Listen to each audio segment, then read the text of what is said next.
Miguel Nicoleles faz parte da lista de cientistas que o Brasil exportou por falta de dinheiro em pesquisa. Foi buscar na Universidade de Duke, na Carolina do Norte, Estados Unidos, o que não encontrou aqui, dinheiro para trabalhar. Acabou se tornando uma das autoridades mundiais em neurociência. É autor de mais de 200 estudos importantes sobre os mecanismos cerebrais e a possibilidade de que cérebro e robôs possam trabalhar juntos. Paulistano, 47 anos de idade, Miguel Nicoleles é formado em Medicina e doutorado em Fisiologia Geral pela Universidade de São Paulo. Fez pós-graduação em Neurofisiologia nos Estados Unidos, onde vive há 20 anos. Professor titular de Neurobiologia e Engenharia Biomédica na Universidade de Duke, ele lidera uma equipe de pesquisadores que vem desenvolvendo pesquisas para integrar cérebro humano e máquinas. Nicoleles é responsável pelo desenvolvimento de um sistema que possibilita a movimentação de braços robóticos a partir de sinais cerebrais. A base desse trabalho foi criada durante os 5 anos em que o pesquisador gravou e analisou os sinais produzidos nos cérebros dos macacos, conseguindo depois converter esses sinais para a linguagem de computador. Ele treinou uma macaca para jogar um videogame e, enquanto o animal comandava o joystick, Nicoleles registrava a atividade de centenas de células do cérebro envolvidas nesses movimentos. Numa experiência posterior, ele implantou um chip no cérebro da macaca e leu os sinais elétricos produzidos cada vez que ela movimentava a mão para continuar o jogo. Com a retirada do joystick, a macaca continuou jogando mentalmente. Os sinais de seu cérebro foram decodificados no computador que controlava o braço robótico e o cursor do videogame. O jogo e os movimentos do braço mecânico continuaram, agora comandados só pelo cérebro da macaca. Recentemente, essa experiência foi repetida de forma mais sofisticada. A equipe de Nicoleles transmitiu dos Estados Unidos para o Japão os dados obtidos do cérebro de uma macaca andando numa esteira. Os fluxos nervosos do movimento das pernas foram decodificados e usados para movimentar um robô humanoide no Japão, que também andou numa esteira rolante sob o comando do pensamento da macaca. A experiência representa os primeiros passos para o desenvolvimento de interfaces entre o cérebro humano e máquinas. No futuro, pessoas com algum tipo de paralisia poderão controlar aparelhos através de sinais emitidos pelo cérebro e, com isso, melhorar sua qualidade de vida. Os estudos de Miguel Nicoleles em neurociência estão sendo levados a vários centros de pesquisas do mundo, inclusive no Brasil, onde o cientista criou o Instituto Internacional de Neurociências Edmond e Lili Safra, em Natal, no Rio Grande do Norte. Destinado a desenvolver a pesquisa científica de ponta, o Instituto está repatriando cientistas brasileiros que deixaram o país para trabalhar no exterior. Atuando como centro difusor da função social da ciência, o Instituto desenvolve projetos para atender a população carente nas áreas de saúde e educação. Um desses projetos é a Escola de Educação Científica Alfredo Monteverde, que já atende 1.000 alunos de escolas públicas de Natal. Para entrevistar o médico e neurocientista Miguel Nicoleles, a gente convidou o Ayrton Escobar, repórter de Ciência e Meio Ambiente do jornal O Estado de São Paulo, Ulisses Capozoli, editor-chefe da revista Scientific American no Brasil, Mariluce Moura, diretora de redação da revista Pesquisa FAPESP, Fundação de Amparo à Pesquisa do Estado de São Paulo, e Eduardo Gerac, repórter da editoria de ciência do jornal Folha de São Paulo. A Luísa Moraes, repórter aqui da Cultura, apresenta as perguntas do que os telespectadores mandaram antes pela internet, pois este programa é gravado. Pelo nosso site, você se informa sobre os próximos programas e manda e-mails com perguntas, críticas e sugestões. O Paulo Caruso, com seus pincéis e suas tintas, já começa a fazer desenhos sobre os momentos do nosso programa. Presentes também 3 usuários do comunicador Twitter, que permite a troca de pequenas mensagens via celular e e-mail. Eles põem na internet as impressões sobre a entrevista. E para ver o que eles estão escrevendo, basta acessar os endereços que aparecem aí na tela. O Roda Viva também está no Twitter. Para nos seguir, é só clicar follow no endereço twitter.com/rodaviva. Professor Nicoleles, boa noite, muito obrigada pela sua presença e parabéns pelo seu trabalho, antes de mais nada. Boa noite. É uma das coisas, enfim, que orgulha os brasileiros, de fato, o seu trabalho. Eu li que o senhor está acabando de escrever, talvez, um livro sobre os seus 20 anos de pesquisa. O cérebro é uma coisa tão misteriosa, né, ainda para a ciência e, ao mesmo tempo, como a gente sabe, tão importante. Sabe-se tão pouco sobre doenças que afligem tanto a humanidade. O senhor conseguiria nos dizer, nesses seus 20 anos, quais foram os principais avanços? O senhor conseguiria nos resumir os principais avanços nessa sua área da neurociência? Eu diria, primeiramente, muito obrigado pelo convite, é um prazer estar aqui.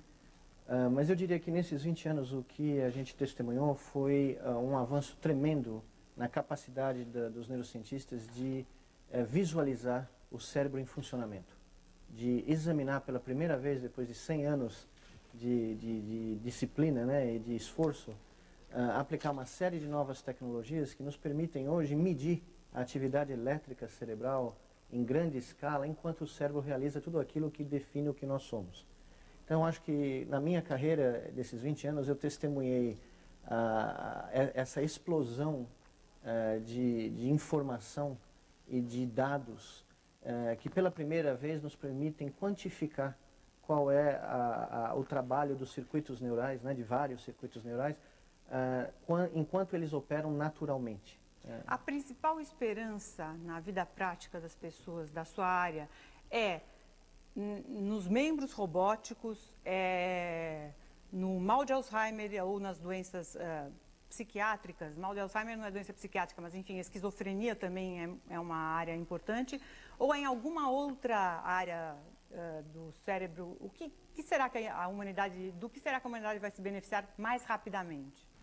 Bom, evidentemente, Ana, quando a gente fala de neurociência, a gente sempre associa a neurociência à medicina, né? A possibilidade do conhecimento adquirido se transformar em novas terapias para doenças neurológicas, doenças psiquiátricas, distúrbios cognitivos. Evidentemente, essa é a grande promessa e o grande objetivo de boa parte da neurociência no mundo afora, né? Eu gosto de dizer que o benefício da humanidade vai ser um pouco maior. Ao estudar o cérebro, nós vamos finalmente entender de verdade, daqui a algumas gerações, o que nós verdadeiramente somos enquanto espécie. Os nossos anseios, os nossos almejos, os nossos sonhos, né? Nós vamos realmente adquirir um conhecimento muito mais profundo do que significa ser humano. E a ramificação desse conhecimento vai ser talvez muito maior do que a cura de qualquer moléstia. Não que não seja importante, né? Eu não gostaria que ninguém me entendesse erroneamente. Eu trabalho para tentar tratar moléstias neurodegenerativas, mas eu acredito que o cérebro, o conhecimento dos mecanismos fundamentais do cérebro vão trazer para a humanidade algo muito mais profundo.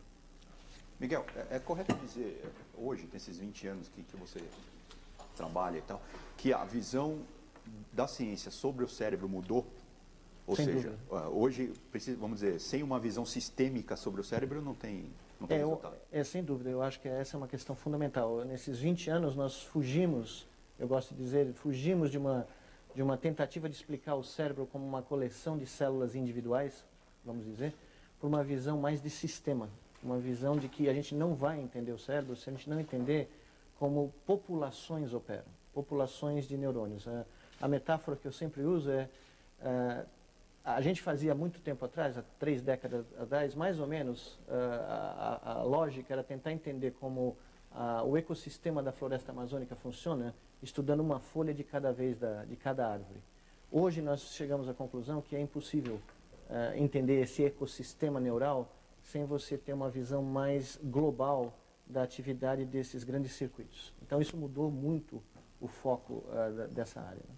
Eu vou ser um pouco repetitivo, gostaria de dizer da satisfação de participar desse programa com a sua presença, devido à perspectiva do seu trabalho e à sua proposta de resgatar a dignidade humana. Muito bonito. Obrigado. Isso traz para a gente que trabalha com divulgação de ciência um ânimo enorme.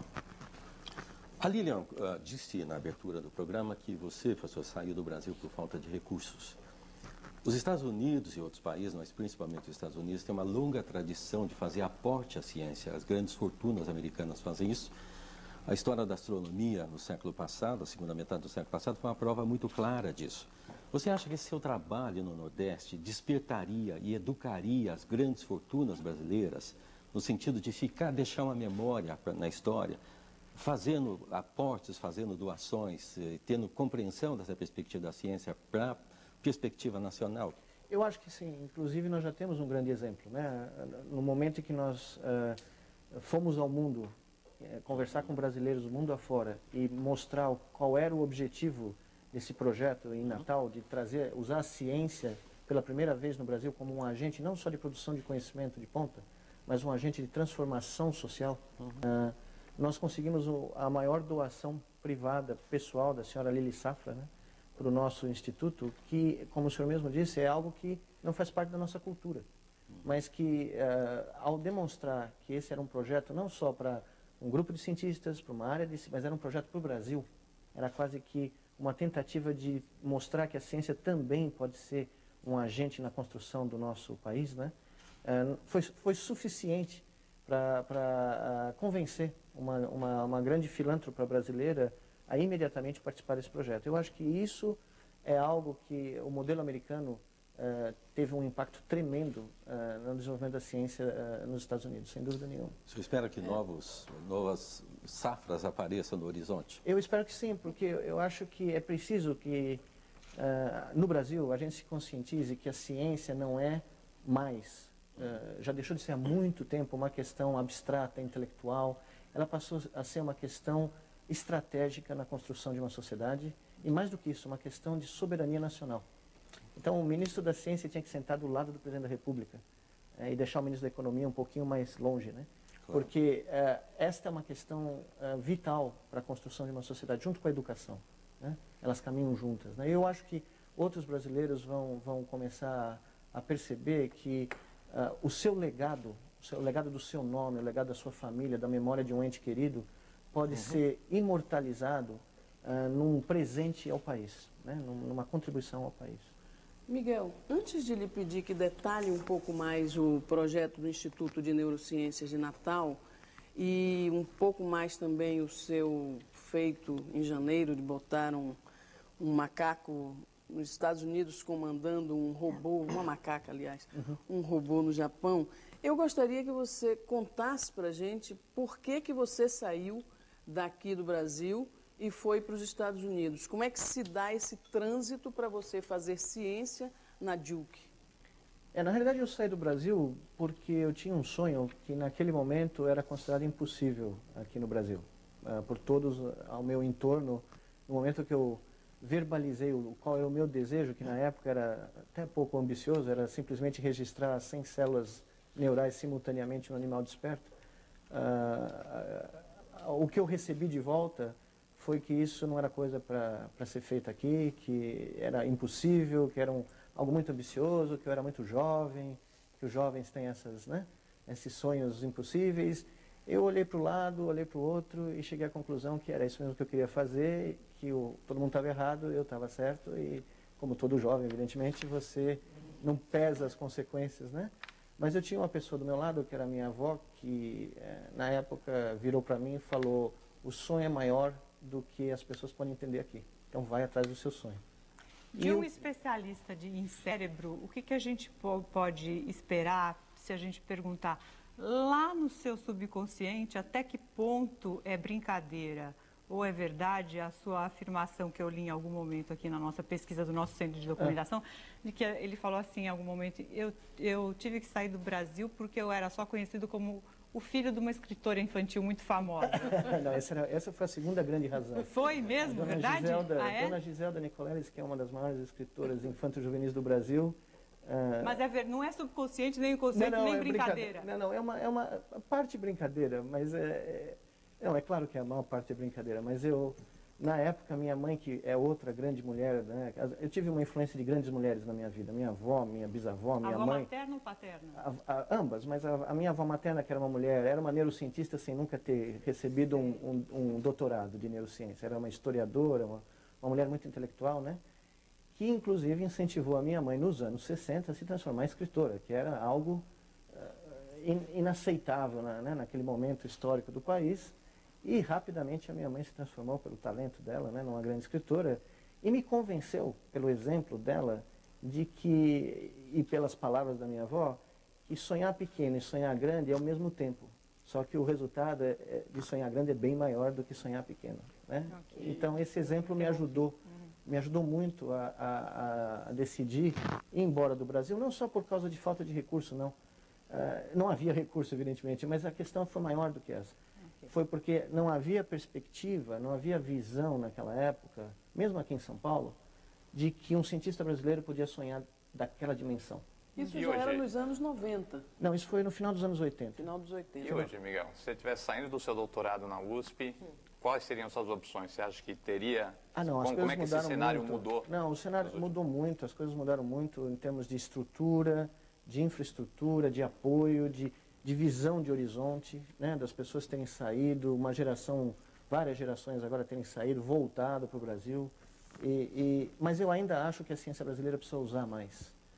A ciência brasileira precisa se livrar dessa visão de que nós não podemos pensar grande, que nós não podemos ter um acelerador de partículas aqui, que nós não podemos descobrir os segredos do Big Bang, ou que nós não podemos almejar grandes feitos científicos. Eu acho que nós temos o talento, temos as condições agora, mudou muito nesses 20 anos, né? Eu só acredito que nós precisamos fazer que nem em 58, na Copa do Mundo de 58. Nós precisamos deixar o complexo para trás e ganhar a Copa do Mundo. Professor, posso acrescentar uma coisinha? Desculpa. Pois não. O senhor está falando dessa necessidade de mudança, mas nós tivemos historicamente no Brasil uma geração de cientistas de várias áreas, na física, sem dúvida, o professor Zé Leite Lopes, o professor Mário Schemberg, na medicina, César Lattes, o Carlos Chagas. Esse pessoal tinha uma preocupação profunda com o Brasil, tinha um patriotismo que a gente não reconhece mais.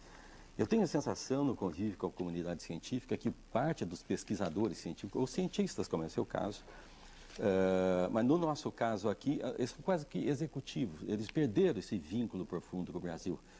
Você não acha que é importante, qual é a possibilidade de a universidade ter uma reflexão mais profunda, epistemológica, mas também abrangente em termos nacionais, em termos de compromisso com a sociedade? Qual é, na sua opinião, a perspectiva de que esse acontecimento se dê na universidade brasileira?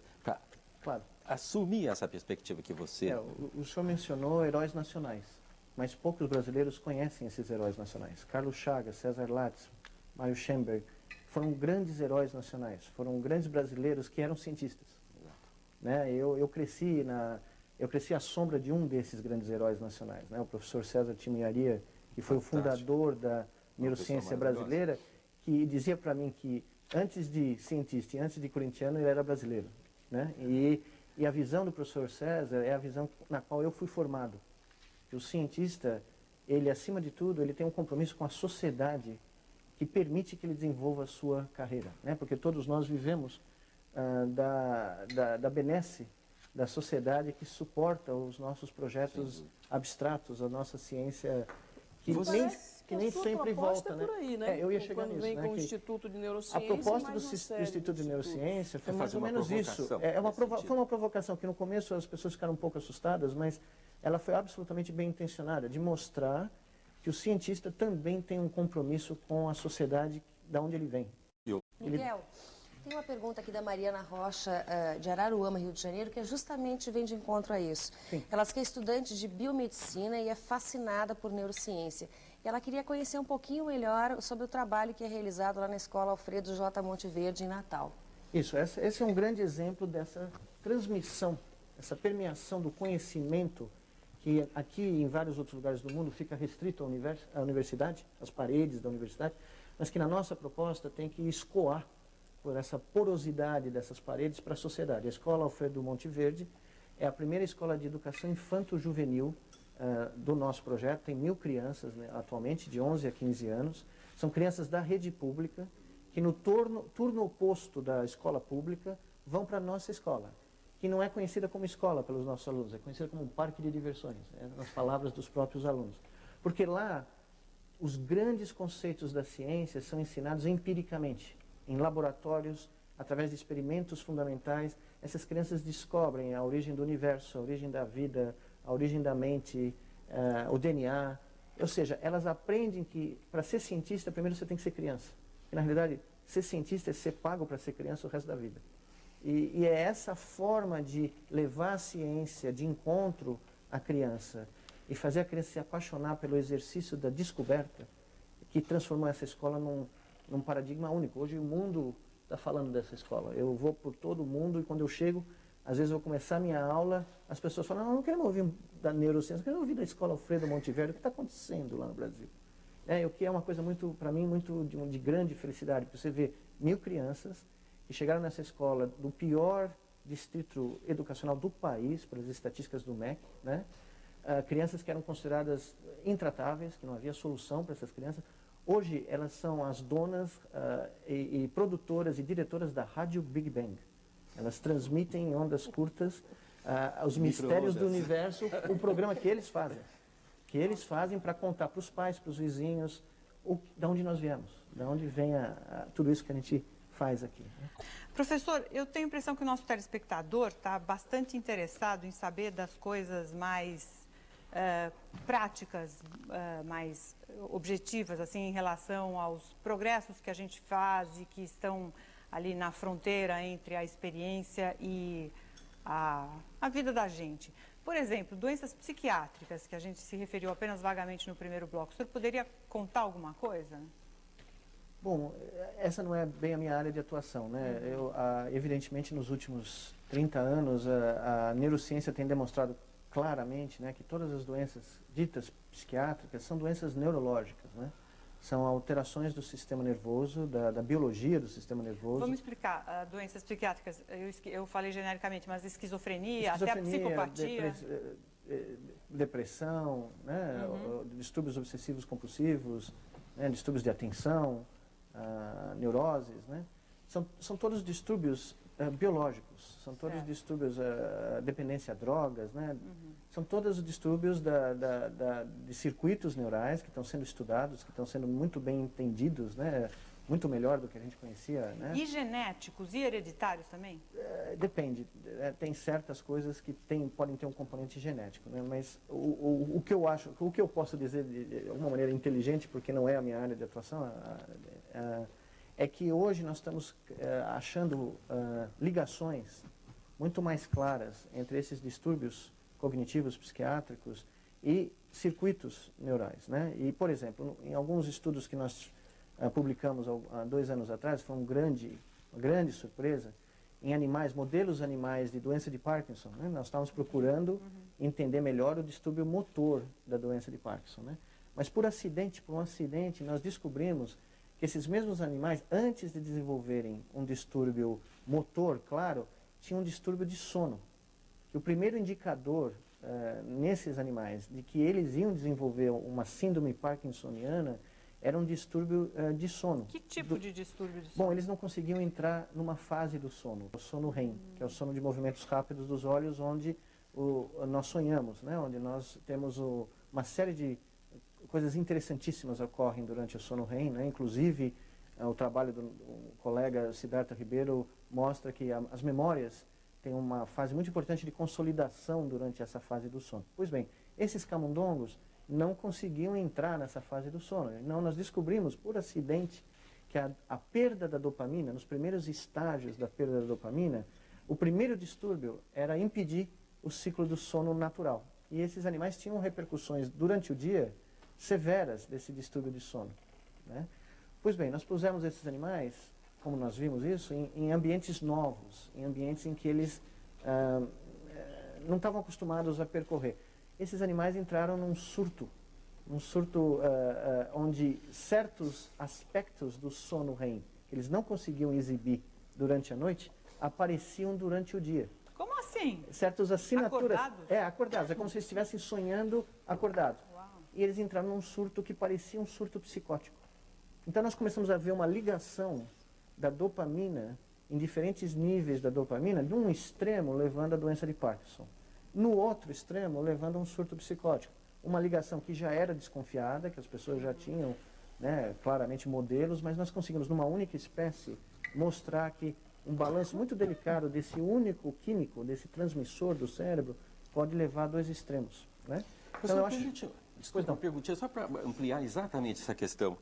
Normalmente as áreas da ciência, quando elas atravessam, vencem certos gargalos, certas descobertas importantes, ela tem uma abertura enorme. Nessa área que o senhor está se referindo, que descobertas seriam fundamentais para a gente ter, digamos, um desvendamento muito mais claro de todos esses processos a que o senhor se refere? Que descoberta seria bastante importante agora para que a gente tivesse uma prospecção dessas enfermidades e uma perspectiva terapêutica mais abrangente? Eu acho que o grande caminho atual que inclusive foi a razão do Prêmio Nobel de Medicina do ano passado, né, que foi dado aos pesquisadores que criaram esses camundongos transgênicos, esses novos modelos experimentais, é você hoje, e é algo que nós estamos fazendo em Natal aqui no Brasil, é ter modelos animais dessas doenças que afligem o ser humano, né, e poder estudar nesses animais quais são as alterações fisiológicas, neuroquímicas, nesses circuitos desde o início, desde quando o animal não tem problema nenhum,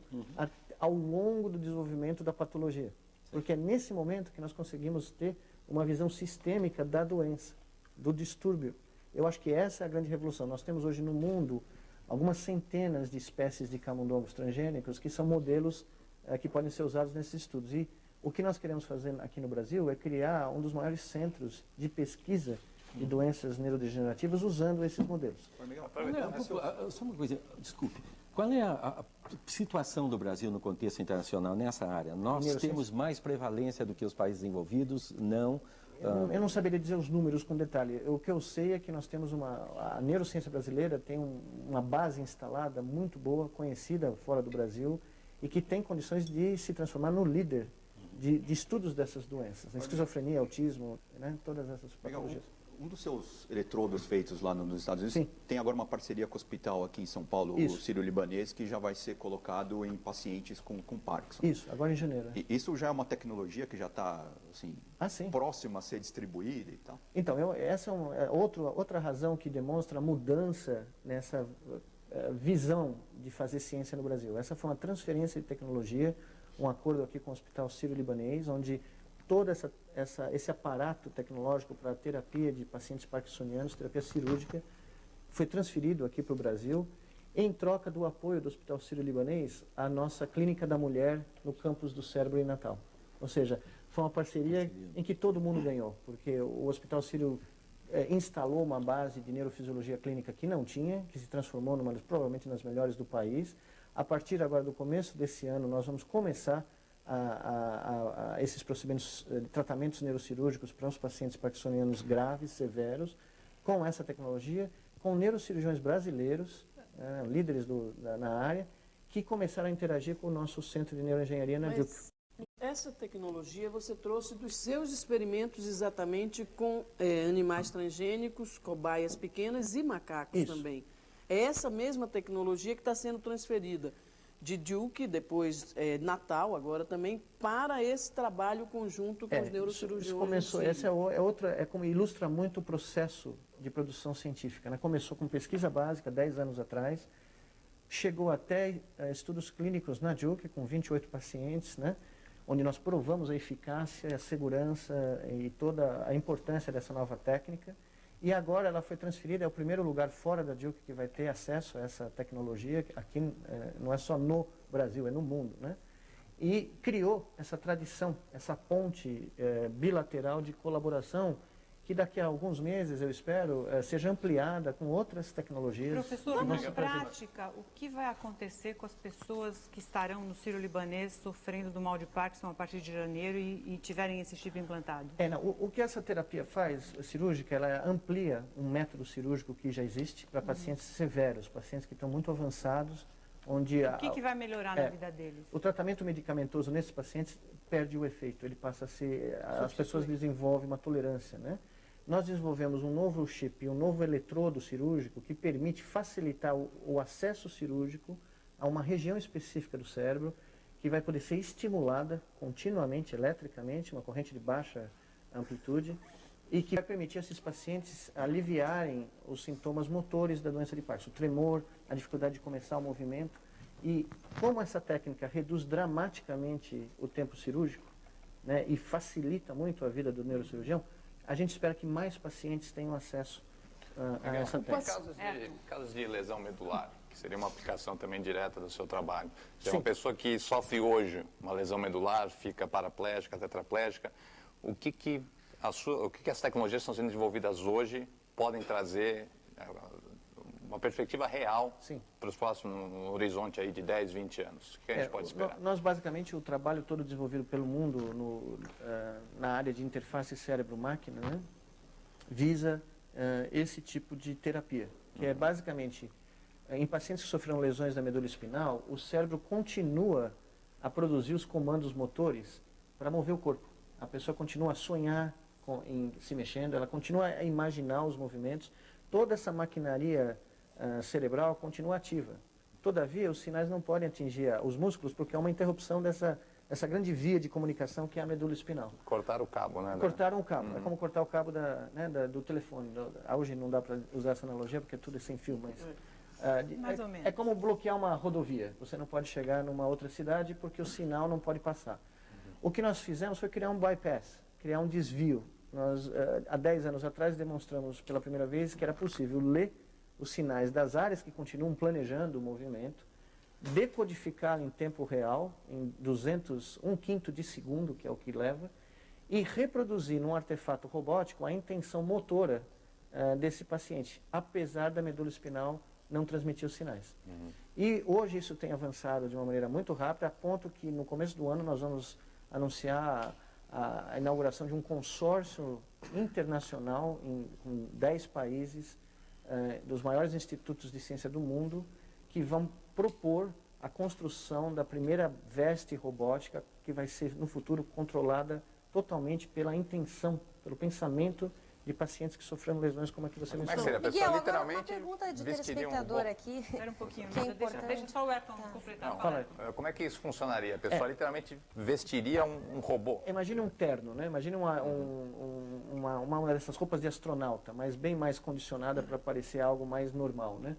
Esse terno seria usado pela pessoa e os sinais do cérebro controlariam pequenos motores nos diferentes locais de importância, relevância, para carregar o paciente como se fosse um exoesqueleto de um besouro, Agora, né, que para carrega isso, o o corpo. eletrodo está dentro do cérebro desse paciente operado. O eletrodo ficaria mais ou menos como um marca-passo cardíaco fica no coração. 2,5, 3 milímetros inserido dentro do cérebro. Nós registraríamos a atividade de algumas milhares de células simultaneamente.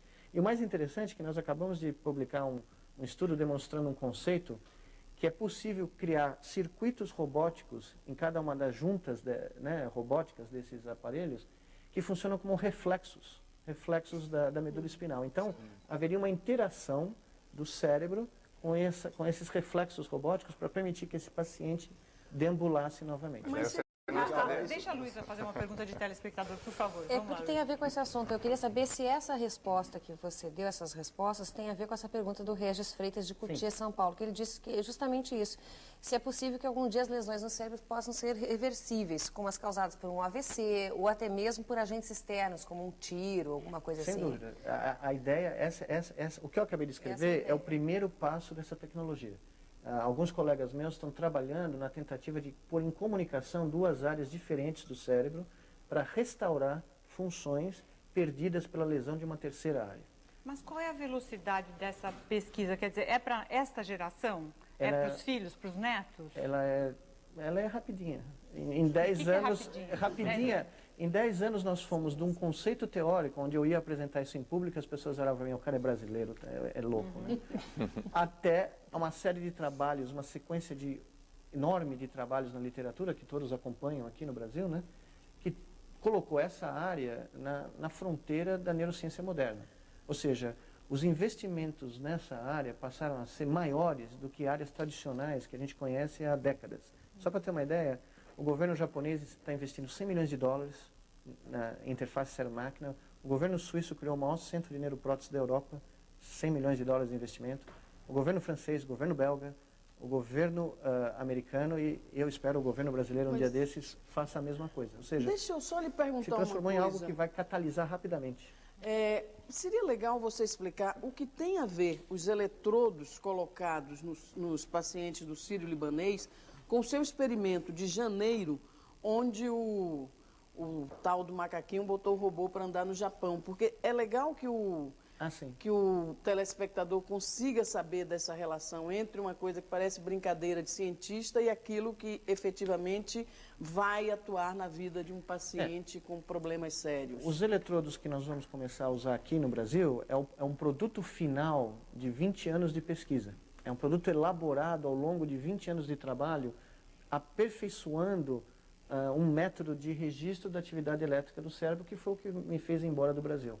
Isso e a falta de títulos do Palmeiras na época. E a sua mãe? E a minha mãe, que é italiana, né? Mas a questão, só para completar a resposta, o que nós fizemos em janeiro foi demonstrar algo além disso. Que, evidentemente, a pesquisa básica, ela sempre está na frente da pesquisa aplicada, porque a pesquisa aplicada ela vem a reboque, padronizando, né, coisas que podem ser usadas no ser humano. Em janeiro, nós mostramos que era possível, literalmente, libertar o cérebro do corpo. Que era possível pôr um macaco andando na Duke, né, que fica na costa leste, a costa atlântica dos Estados Unidos, pensando, porque ele estava andando numa esteira, então gerando os comandos elétricos necessários para você se movimentar. Esses sinais foram registrados em tempo real, remetidos para o Japão. Eles passaram a controlar as pernas de um robô no Japão em tempo real, que começou a andar no Japão, em Kyoto. Os sinais das pernas do robô voltaram para a Duke, tudo isso em 1/5 de segundo, 20 milissegundos mais rápido do que leva para o sinal do cérebro chegar na perna. E a macaca Aidoia, que é a nossa heroína dessa história, ela via as pernas do robô andando no Japão na frente dela, numa grande tela, né? Uma tela de projeção. E em vendo o robô andar, a cada passo que o robô dava corretamente, a Aidoia ganhava uma recompensa, um suco de fruta. E isso estimulava ela a continuar pensando, ao ponto de, depois de 20 minutos nisso, a gente desligar a esteira que ela estava andando, que é uma esteira normal de exercício, e ela continuou imaginando andar, porque ela ganhava suco de laranja cada vez que ela fazia a coisa correta, e o robô continuou a andar. Numa palestra sua, você jogou isso para o espaço. Por exemplo, você imaginou um robô em Marte, ou sei lá, em algum planeta próximo aí do nosso sistema solar, e a gente recebendo na Terra, por esses sistemas extrapolados até um ponto ótimo, as sensações exatas que o robô teria ao pisar no solo, ao sentir o tipo de gás em torno desse planeta. Quer dizer, eu me lembro que você, acho que foi em julho, não, um pouco antes, numa palestra aqui no Ibirapuera, você descortinou esse mundo futuro, assim, a palestra da FAPESP, promovida pela pesquisa FAPESP. E seria legal também olhar esse mundo futuro amplo que a neurociência promete, de uma certa maneira. Não, esse experimento é o que eu chamo de um experimento teórico, né? É o limite de onde essa técnica um dia vai nos levar, né? A proposição, eu publiquei isso, inclusive, recentemente. É um experimento teórico, é basicamente você estar sentado num lugar fisicamente, como eu estou aqui, mas ser capaz, usando o seu cérebro, de controlar um artefato muito distante, né, na superfície de um outro planeta, por exemplo, e sentir, receber de volta os sinais de tal maneira que você experimente essa realidade à distância onde você está. Então, essa é uma consequência teórica, né, desses experimentos. Professor, a gente falava de robô e de cérebro no bloco anterior, mas a gente também está notando muito interesse do telespectador sobre alguns distúrbios, eu não sei se posso... São doenças também, claro. Que a gente não citou no bloco anterior, atrofias musculares, esclerose múltipla e até sono, né? Distúrbios de sono que talvez possam ser resolvidos. O senhor pode contar alguma coisa sobre isso? Eu posso pegar uma carona na sua pergunta? Desculpa. O senhor falou tudo isso, falou de chips. Qual é a perspectiva das células troncas, desculpa, associada a esse processo todo? Não, sim, essa é uma das grandes áreas, inclusive para uma série das moléstias que foram mencionadas, né? Eu acredito que o que está acontecendo, o que vai acontecer na próxima década, provavelmente, é a convergência de várias linhas de pesquisa em soluções multidisciplinares. Então, por exemplo, no caso específico da célula-tronco, né, a restauração, essa reconstrução, que por si só seria insuficiente, mas sendo usada em paralelo com uma outra técnica, pode ter um efeito terapêutico muito importante, que é a mesma linha de raciocínio que eu estava inaugurando para responder a sua pergunta. Eu acho que em cada uma das moléstias mencionadas, existe uma nova abordagem multidisciplinar, não para atuar num único lugar, não só no nível molecular ou a nível genético. O que eu tenho sentido é o nascimento de algo que a gente chama de biologia sistêmica, que é uma abordagem sistêmica multidisciplinar para tentar resolver certos problemas em múltiplos lugares, né? Então, essas doenças motoras, o que a gente propõe, por exemplo, no uso de interface cérebro-máquina é um paliativo, é uma tentativa de tratar os sintomas, mas a gente não consegue brecar a evolução da degeneração que causa, de origem, né? Outros pesquisadores estão tentando atuar exatamente na quebra desse processo degenerativo. E no momento que você permite que esse paciente tenha uma qualidade de vida melhor, que ele possa sair da cama, que ele possa andar, você aumenta o horizonte de vida desse paciente e permite dar mais tempo para que os nossos colegas que estão trabalhando na tentativa de bloquear esse processo degenerativo apareçam com alguma coisa.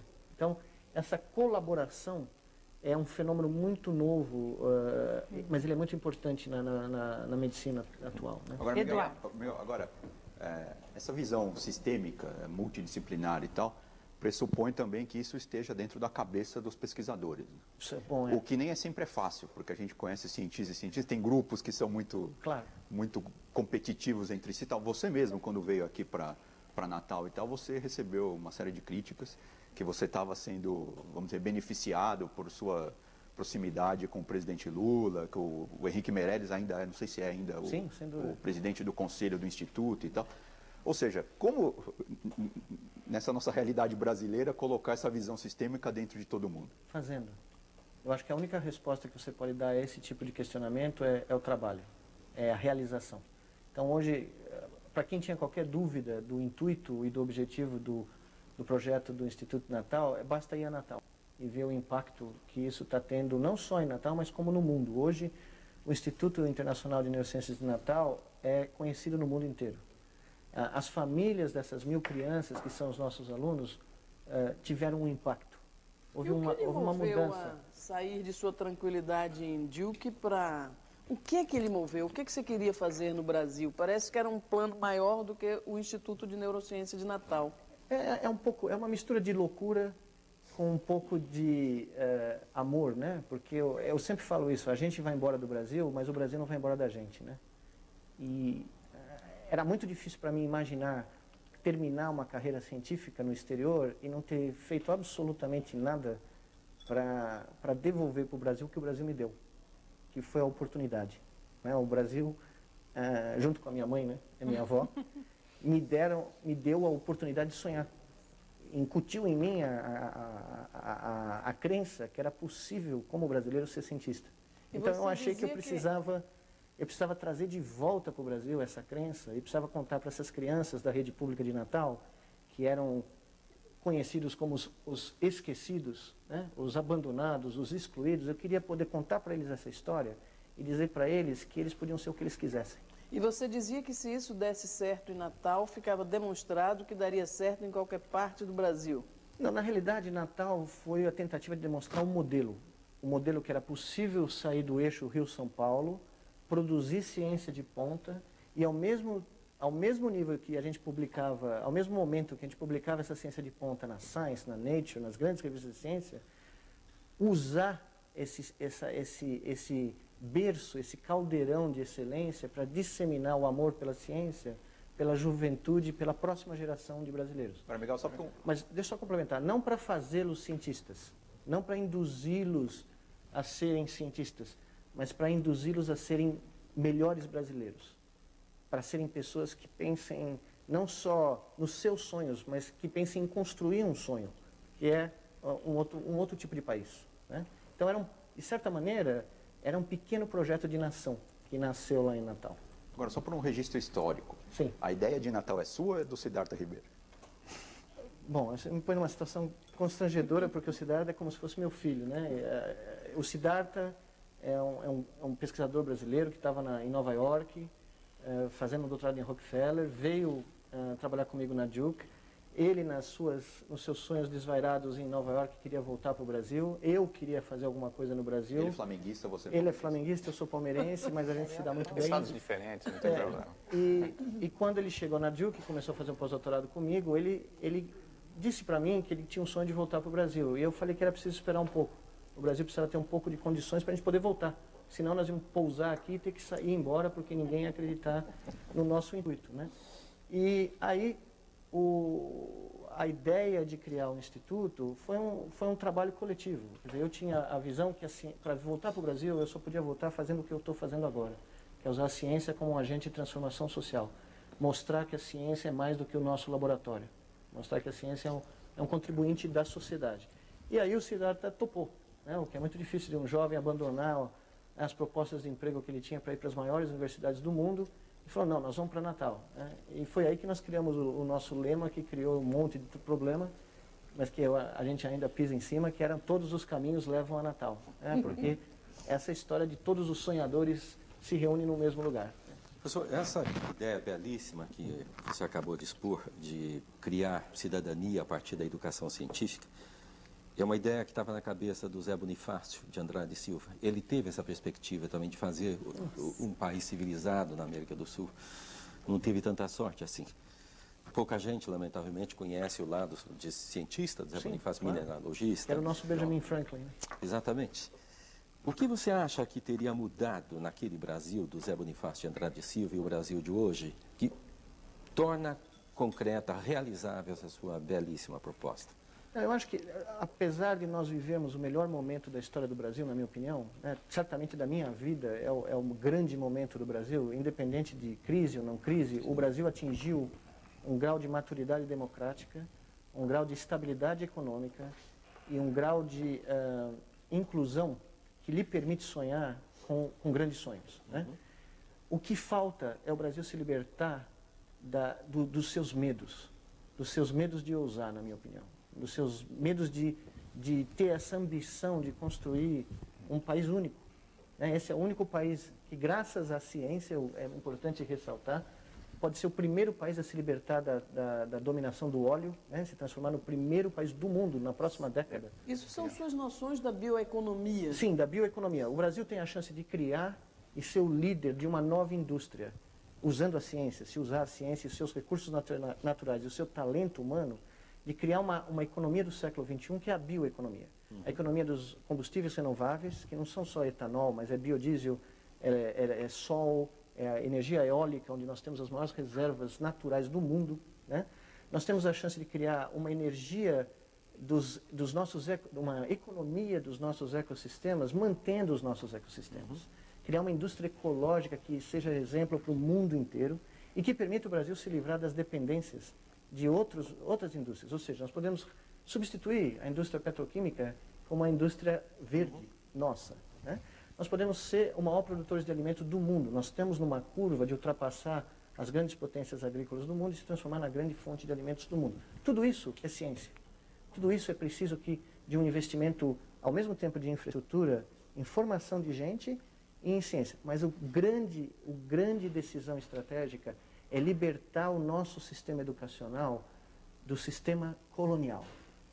Confinamento. Miguel, dentro dessa área tem uma pergunta de um telespectador que acho que tem tudo a ver, que é a questão educacional mesmo, né? Que aí ele pergunta, lá de Florianópolis, do José Vicente, se a capacidade cerebral de uma pessoa é determinada geneticamente ou depende de estímulo. Exemplo desse trabalho que você realiza lá. Evidentemente que nós temos, é uma combinação de ambos, né? É o que vem do nosso endowment, da nossa dotação genética e do nosso desenvolvimento enquanto seres humanos desde a nossa infância. Né? E é por isso que a educação é o passaporte dessa grande renovação, dessa grande mudança da sociedade brasileira. Mas é uma educação diferente. Não é a educação que nós fomos vítimas, né? Porque fomos vítimas, todos nós aqui fomos vítimas do sistema educacional que, se qualquer coisa, coíbe a criatividade, a diferença, a independência de pensamento ou se chegar a soluções por outros caminhos. O que nós precisamos é criar uma educação onde o estudante seja protagonista, onde ele sinta que ele está construindo o próprio futuro, está construindo a própria educação e ele está participando de um processo que é de engrandecimento individual e coletivo. Que é essa educação liberta dos ditames, dos dogmas, dos impedimentos que cerceiam a realização do potencial humano de cada um de nós. E no momento que o Brasil descobrir isso, e o Brasil está no caminho, eu acredito que está no caminho, mas no momento que o Brasil libertar o seu sistema educacional da sua tradição de colônia, ninguém consegue segurar o potencial do país. Miguel, há algumas semanas atrás, quando foram anunciados os prêmios Nobel desse ano, o seu nome surgiu aí como um potencial premiado, né? Um dos candidatos, talvez o mais forte candidato brasileiro já a ganhar o prêmio. Então, pegando carona no que você está dizendo, você é um cérebro formado no Brasil, estudou na USP, mas que só conseguiu colocar suas ideias em prática, as ideias desse cérebro em prática, com a infraestrutura da ciência nos Estados Unidos. Se viesse esse prêmio para você, seria um prêmio do cérebro brasileiro ou da ciência americana?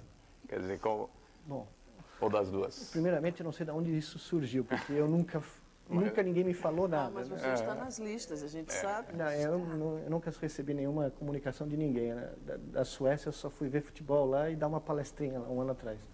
Mas eu acho que o meu caso é peculiar.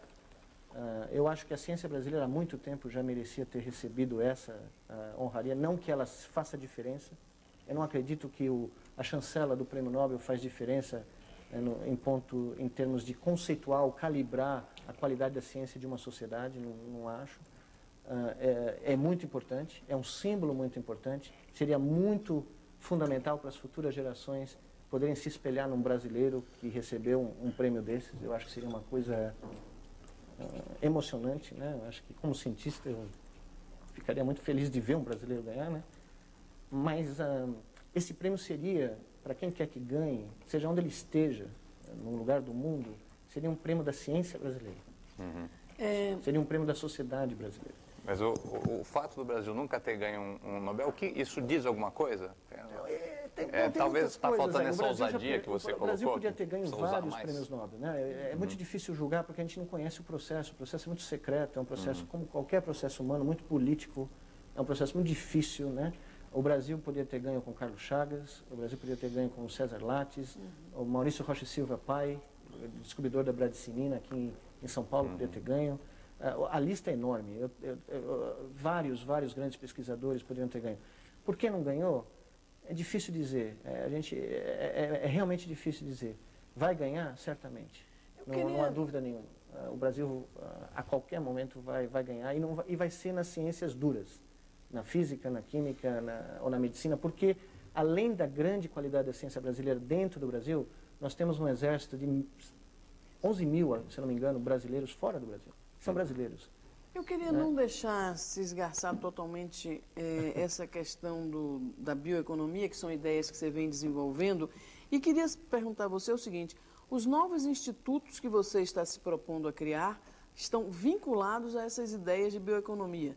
E, além disso, sendo você neurocientista, não vai para cima de você uma crítica muito mais intensa.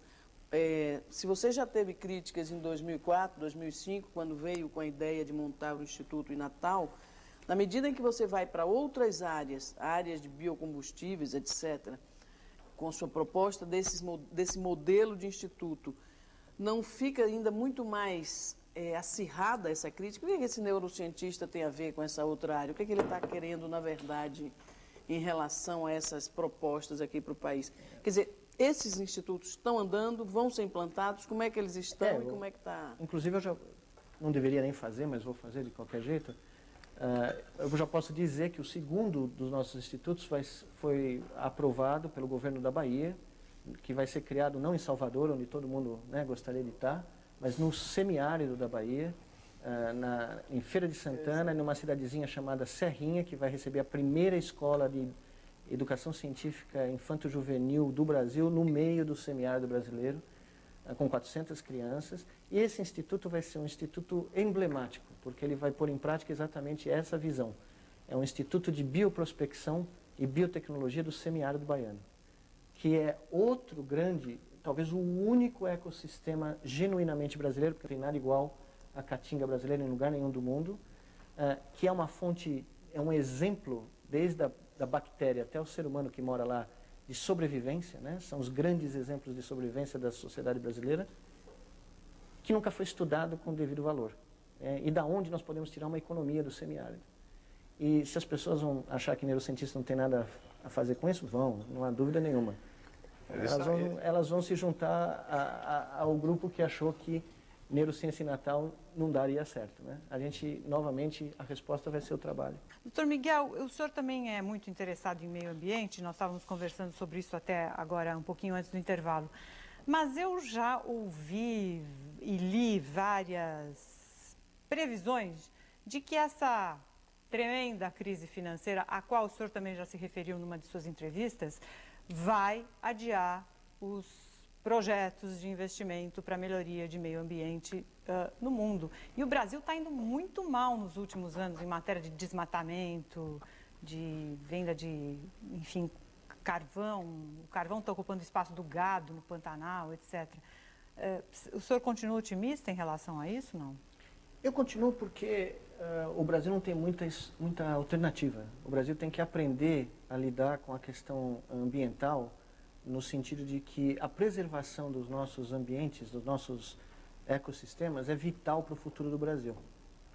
E as pessoas que, em posições de decisão hoje, que não atentarem a essa realidade, vão ser cobradas historicamente no futuro. Porque o que nós estamos fazendo é comprometer não o nosso futuro, mas o futuro de gerações de brasileiros que ainda estão por nascer. Né? Então eu acredito que o Brasil tem cientistas ambientais, cientistas ecologistas, profissionais da área de um nível altíssimo, que conhecem a questão, conhecem profundamente as potenciais soluções, e eu acho que é chegado o momento de se haver uma grande discussão nacional sobre a questão ambiental. Essa não é uma questão para ser decidida em gabinetes, no Congresso, unicamente. Ela precisa ser discutida pela sociedade brasileira. E o senhor está vendo isso? Eu não estou vendo o que deveria ser feito. Eu estou vendo a necessidade e eu estou vendo cada vez mais, pelo menos nas minhas andanças pelo Nordeste, né, pelo interior do Nordeste, que é o que eu faço a maior parte do tempo quando eu estou no Brasil, eu vejo a conscientização da população, principalmente a população que vive em ambientes ameaçados, né? O Cerrado do Nordeste brasileiro, que está desaparecendo, a própria Caatinga, que está desaparecendo, né? De que sem uma solução negociada pela sociedade, pelo envolvimento da sociedade, o Brasil vai entrar num momento muito dramático. Né? A questão da Amazônia é vital para o Brasil. Essa é uma discussão que tem que ser feita não pelos mecanismos internacionais, pelos jornais internacionais. O Brasil tem que se envolver nessa discussão. Mas o dinheiro sumiu. Não sei se o dinheiro sumiu. Os economistas gostam sempre de dizer que o dinheiro sumiu. Encolheu. Ele encolheu. Alguns 8 trilhões de fundos de pensão americanos desapareceram. Mas como é? Eu sempre acho o seguinte, a minha visão, como eu cresci no Brasil dos economistas, né, onde o Brasil era sempre, o cataclisma estava sempre na próxima curva, e o Brasil sempre ia cair pelo precipício, a minha visão é um pouco oposta. Eu acho que os economistas têm que ser postos para trabalhar e encontrar soluções inteligentes para pagar pelo que é necessário, o que é prioritário. A economia tem que estar a serviço da construção do país e não o contrário. Então, sumiu o dinheiro do capital especulativo e financeiro, vamos ver achar a forma de tirar o dinheiro do pré-sal aqui e educar o Brasil com o dinheiro do petróleo da Bacia de Santos. É só uma questão de ser criativo. Professor, onde que entra a ciência aí, professor? Quer dizer, como é que a ciência, como é que abrir um centro de pesquisa, uma escola de educação científica no meio do semiárido vai ajudar a preservar ou talvez tirar a riqueza dessa biodiversidade? Porque essa escola, a missão principal, fundamental dessa escola vai ser ensinar ciência dentro do meio ambiente onde essas crianças nasceram, cresceram e querem ganhar a vida delas. Essas crianças não querem sair do sertão. A coisa mais maravilhosa que eu aprendi viajando pelo sertão brasileiro é que as crianças acham que o sertão está legal. Elas não querem vir para a nossa confusão daqui. Elas não querem ficar no trânsito de São Paulo, não querem vir passar o que a gente vive aqui. Elas querem criar a vida delas lá. Elas precisam de condições para criar a vida lá. E para a primeira coisa que elas precisam é entender o que elas podem tirar daquele ambiente sem destruí-lo. Como elas podem tirar a vida e a sobrevida dela e das futuras gerações, né, sem ter que acabar com aquela paisagem, Você precisa passar 2 dias na Caatinga para se apaixonar por ela e não querer ir embora. Porque é uma coisa assustadora, a energia que você ganha estando naquela paisagem. Né? E o que eu aprendi foi isso, essas crianças precisam ter as oportunidades. Elas só precisam das oportunidades para que se construa uma economia do semiárido, uma economia da floresta amazônica, uma economia do Pantanal, sem que a gente tenha que deprivar as futuras gerações de brasileiros da emoção de poder ver esses ambientes preservados. Eduardo. Agora, Miguel, por exemplo, falando do semiárido, né, existem pesquisas, existe quase um consenso hoje de que as mudanças climáticas vão atingir principalmente o semiárido, que pode até virar um deserto, uma coisa mais... Por exemplo, nesse novo centro seu, vai ter pesquisas nessa área, mudanças climáticas? E outra coisa que houve alguma reclamação no primeiro centro, vai ter, porque o centro é mantido com dinheiro público também, né? Uma parcela pequena dele, 30% é. E aí vai ter o quê? Concursos públicos para pesquisadores que queiram... Bom, isso depende do governo da Bahia, né? Essa parte eu deixo a cargo do governo da Bahia. O que depende da nossa OCIP, que é uma associação privada, de investimentos privados, né? 70% da nossa receita é totalmente privada, doações, a maior parte delas de fora do Brasil, inclusive. Ela vai ser tocada do jeito que ela está sendo tocada, com o seu corpo de... Né, o seu board, né, internacional, cientistas brasileiros, pessoas importantes da ciência brasileira. A questão do Instituto em si, em Natal o exemplo já está feito, né? Nós fizemos uma parceria com a Universidade Federal do Rio Grande do Norte, foi criado o primeiro departamento de neurociência da Universidade Federal, é um dos primeiros departamentos de neurociência do Nordeste, e houve um concurso público para candidatos que vão preencher as vagas desse departamento, que vai trabalhar em parceria com o Instituto de Neurociência. Luísa. Eu queria fazer uma questão. Ulisses, deixa a Luísa fazer uma pergunta de telespectador, por favor. Pois não. Então, o Noel Gomes Ferreira Sobrinho, aqui de São Paulo, pergunta justamente isso. Como é que a sociedade pode contribuir para esse tipo de trabalho que você realiza? Quer dizer, como é que se divulga mais? Acho que aqui é um belo espaço, mas Não, enfim... sem dúvida.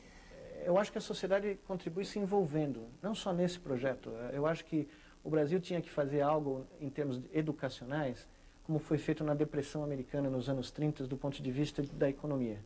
Cada espaço vazio no Brasil, cada prédio público abandonado devia se transformar numa escola, ou num ambiente comunitário, onde as crianças de uma comunidade pudessem ser atendidas por cada um de nós, porque cada um de nós tem algo a ensinar. A nossa escola está num bairro chamado Cidade Esperança, que é uma coincidência maravilhosa, né? E o que nós notamos foi um envolvimento tremendo dos pais, dos familiares com essas crianças. Então, quando nós tivemos agora, recentemente, a mostra científica na Semana de Ciência do Brasil, né? As crianças trouxeram os pais para a escola para contar sobre o Big Bang. Qual é a idade mínima e máxima dessas crianças? Nesse momento, de 11 a 15. 11 a 15. Mas a nossa proposta, à medida que o campus do cérebro seja construído, é que a escola comece intraútero. Ou seja, as mães que estão fazendo o pré-natal do nosso campus, na nossa clínica, que já funciona, as crianças vão ser matriculadas intraúteros na nossa escola e elas vão crescer no campus até a universidade. Ou seja, vai ser um projeto educacional de vida inteira. É o que a gente chama de bolsa para a vida inteira. Ulisses. Só um comentário. Eu acho que essa sua ideia de criar uma espécie de vacina contra o catastrofismo dos economistas seria uma grande conquista no Brasil nesse momento. É que é um anticorpo gigante, né? Mas a minha pergunta, na verdade, é a seguinte, pessoal. O seu projeto se estende pelo Brasil nesse momento, tem essa perspectiva de emergir aqui e ali.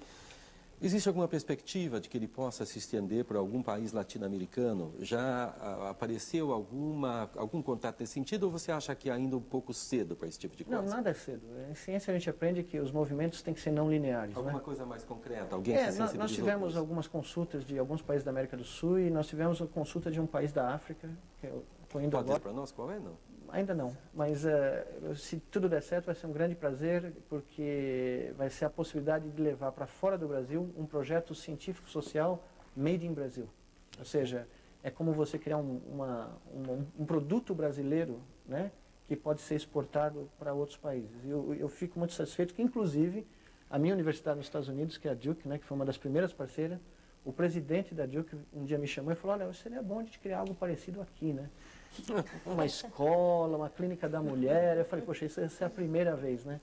Made in Natal, direto para Durham, Carolina do Norte. Né? Legal. Importante. Se puder introduzir um outro tema aí na discussão. Pois não. Em um momento, você citou, ao descrever o experimento com a macaca nos Estados Unidos, comandando o robô no Japão, Sim. Falou que ela era a heroína do experimento, né? Recentemente foi aprovado no Brasil a Lei Arouca, que finalmente regulamentou a questão das pesquisas com animais em laboratório. Você trabalha não só com roedores, mas também com primatas, né, macacos, que é onde essa questão fica mais delicada. Sem dúvida. Como é que você vê essa questão, esse debate que existe de uso ou não uso de animais, e como é que você trabalha com os animais no seu dia a dia no laboratório? Eu acho muito importante que o Brasil tenha aprovado finalmente, né, uma lei, porque é fundamental, uma lei com critérios internacionais, com estándares internacionais para o uso de animais em pesquisa. Eu acho que é essencial para legitimar todo o trabalho feito com animais de experimentação no Brasil. Eu trabalhei a minha vida inteira com animais de experimentação, acho que é fundamental, esse tipo de trabalho é fundamental. Ele é essencial na descoberta de novas terapias, novas vacinas, e novo entendimento, né, de moléstias, né? Mas eu também acho que é muito importante que a população seja esclarecida sobre não só a necessidade, como as práticas humanas que são usadas nesses experimentos, como esses animais são bem tratados, como eles são tratados com atendimento contínuo veterinário, né? E como é fundamental que essa atividade seja mantida e seja regulada com normas internacionais, como o Brasil acabou de aprovar. Então, eu acho fenomenal que o Brasil agora tem um mecanismo legal para poder regulamentar isso. Mas são pesquisas que não poderiam ser feitas sem esses animais. Não, sem esses animais não haveria como você fazer. E outra coisa que é muito importante, que as pessoas não sabem, isso não entra no debate que a gente vê na televisão e tal, é que os números de animais usados são mínimos, são minúsculos, né? Uma nova terapia para Parkinson, que nós vamos anunciar talvez nos próximos meses, emergiu do uso de 2 macacos, né? E que vai gerar, eu espero, nas próximas semanas, um interesse muito grande, né? E que pode influenciar a vida de milhões de pessoas mundo afora. Miguel, há alguns meses a pesquisa FAPESP publicou uma capa que era exatamente por que a ciência precisa deles. E tinha um lindo camundongo ali, sim, transgênico na capa. E nós jamais recebemos tantas mensagens de protesto, certo, e outras de apoio, claro.